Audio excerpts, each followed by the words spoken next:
બાઇબલના વચનો વાંચીએ. માથીની લખેલી સુવાર્તા અધ્યાય 3. અને તે દહાડાઓમાં યોહાન બાપ્તિસ્ત પ્રગટ થયો ને યહૂદિયાના રાનમાં ઉપદેશ કરતા એમ કહેતો કે પસ્તાવો કરો, કેમ કે આકાશનું રાજ્ય પાસે આવ્યું છે. કારણ કે જેના વિશે યશાયા પ્રબોધકે કહ્યું હતું કે રાનમાં પોકારનારની એવી વાણી કે પ્રભુનો માર્ગ તૈયાર કરો, તેના રસ્તા સીધા કરો, તે એ જ છે. અને તે યોહાનના લુગડા ઊંટના રૂંવાના હતા ને તેની કમરે ચામડાનો પટ્ટો હતો ને તીડો તથા રાની મધ તેનો ખોરાક હતો. ત્યારે યરૂશાલેમના તથા યહૂદિયાના તથા યરદનના આખા પ્રદેશના લોક તેની પાસે ગયા અને પોતાના પાપ કબૂલ કરીને તેઓ યરદન નદીમાં તેનાથી બાપ્તિસ્મા પામ્યા. પણ ફરોશીઓમાંના તથા સદુકીઓમાંના ઘણાને તેનાથી બાપ્તિસ્મા પામવા સારું આવતા જોઈને તેણે તેઓને કહ્યું કે, ઓ સર્પોના વંશ, આવનાર કોપથી નાશવાને કોણે તમને ચેતવ્યા? તો પસ્તાવો કરનારને શોભે એવા ફળ આપો અને તમારા મનમાં એમ કહેવાનું ન ધારો કે ઇબ્રાહીમ અમારો બાપ છે.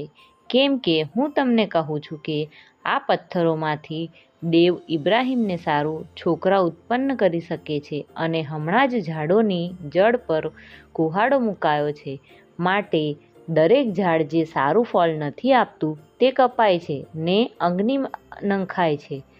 પસ્તાવાને સારું હું પાણીએ તમારું બાપ્તિસ્મા કરું છું ખરો, પણ જે મારી પાછળ આવનાર છે તે મારા કરતાં સમર્થ છે ને તેના ચંપલ હું ઊંચકવા યોગ્ય નથી.